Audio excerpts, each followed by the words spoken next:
కావలి voice కు స్వాగతం.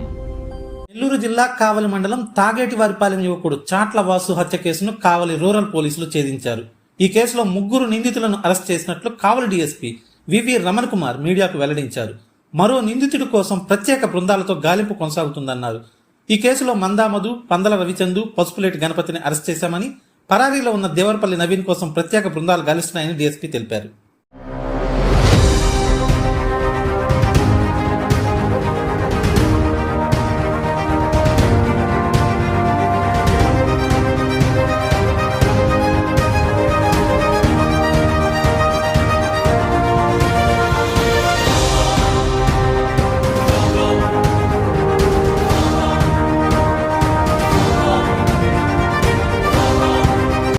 National highway 16 దగ్గరలో అడవిరాజుపాలెం దగ్గర ఈ సర్వీస్ రోడ్లో జరిగింది. ఇది ఆ రోజు మాకు ప్రాథమికంగా వచ్చిన సమాచారం ఏంటంటే, ఎవరో గుర్తు తెలియని 2 వ్యక్తులు ఈ చాట్ల వాసు అనే అతన్ని కొట్టి వెళ్ళిపోయారు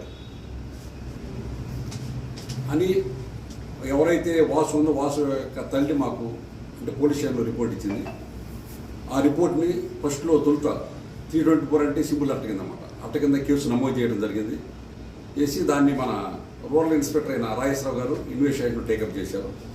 తర్వాత ఇన్వెస్టిగేషన్లో భాగంగా ఏం తెలిసిందంటే, ఇప్పుడు అదే అంటే వీళ్ళు చాట్ల వాసు అనే అతను తాగేటివారిపాలెం అదే గ్రామానికి చెందిన మందా మధు అనే అతను ఈ వీళ్ళిద్దరి మధ్యన రైవల్రీ ఉందా అంటే వీళ్ళు దూర బంధువులు కూడా ఉండొచ్చు, వీళ్ళ మధ్యన రైవల్రీ ఉందా.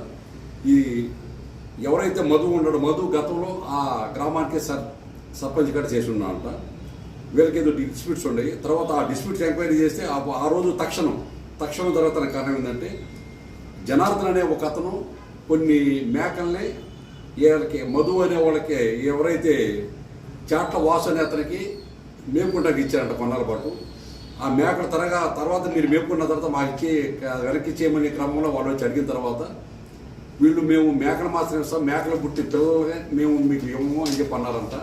ఆ విషయంలో జనార్దను వాసుకు మధ్యన కొంచెం తేడా వచ్చి వాళ్ళు మేకలు ఇస్తలేదని చెప్పి ఈ జనార్దన్ అనే అతను ఈ మధు అనే అతని ఆశ్రయించి అతని దగ్గర వెళ్ళి ఈ విధంగా ఏం చేస్తున్నాడు మీ వాడు అంటే వీళ్ళు దూర బంధువులు అవుతారంట. కొంచెం అతనితో చెప్పి ఆ మేకలతో పాటు మేక పిల్లల్ని కూడా మాకు ఇప్పించండి అని చెప్పి ఏదో వాళ్ళకి వెళ్ళి మాట్లాడలేరంట.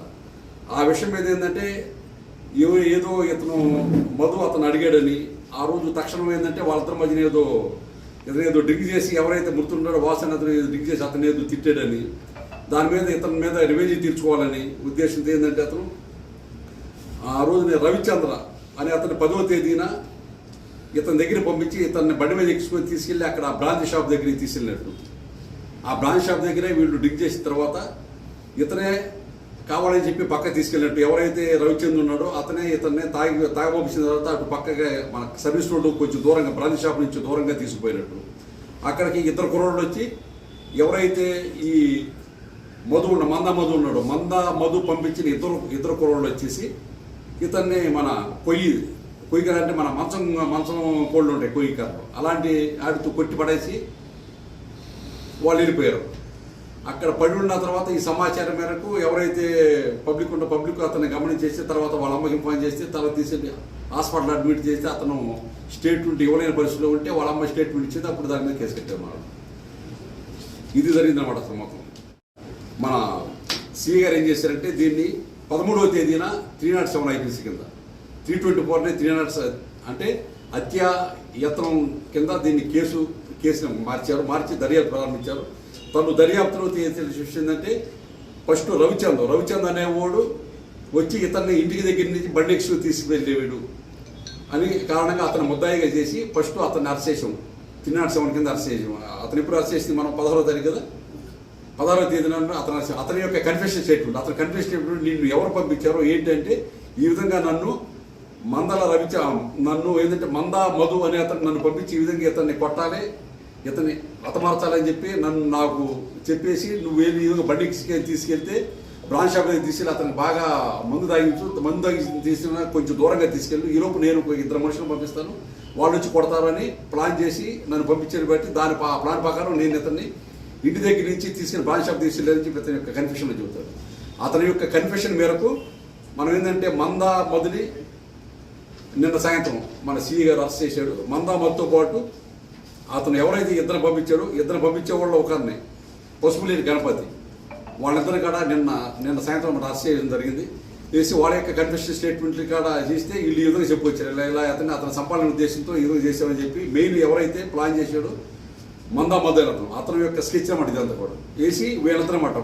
తర్వాత పసుపులేటి గణపతి మరియు దేవరపల్లి నవీన్ వీళ్ళిద్దరు కుర్రోళ్ళని ఏది చేసుకుని వాళ్ళిద్దరి ద్వారా చేయాలని చెప్పి వాళ్ళిద్దరు పంపించాడు. వాళ్ళు మనకి గణపతి మందా మధు నిన్న సాయంత్రం మన అరెస్ట్ అయ్యారు. ఇంకా మనకి నవీన్ అనే కుర్రోడు మన అరెస్ట్ కావాల్సి ఉంది.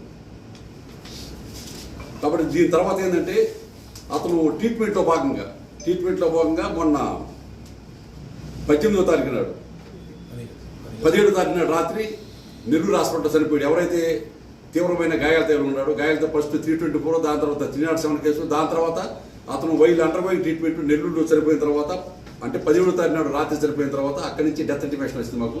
ఆ డెత్ ఇంటిమేషన్ మేరకు మళ్ళీ రూరల్ సిఐ గారు ఆ కేసుని 307 కేసుని 302 కేసు అంటే మర్డర్ కేసుగా మార్చారు. మర్డర్ కేసుగా మార్చి దర్యాప్తులో భాగంగా నిన్న సాయంత్రం వాళ్ళతో అరెస్ట్ చేయడం జరిగింది. దీంట్లో ఇంకొక ముద్దాయి అంటే దేవరపల్లి నవీన్, అంటే ఇతను గౌరవరం గ్రామస్తుడు. ఇతను ఇంకా పరాలు ఉన్నాడు, ఇతను పట్టుకోవాల్సి ఉంది.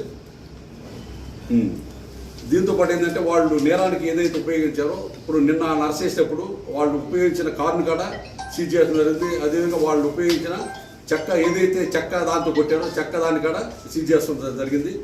వాళ్ళని నిన్న అరెస్ట్ చేసాము. ఇప్పుడు వీళ్ళని రిమాండ్ నిమిత్తం కోర్టు ముందు ప్రొడ్యూస్ చేయబోతున్నాము.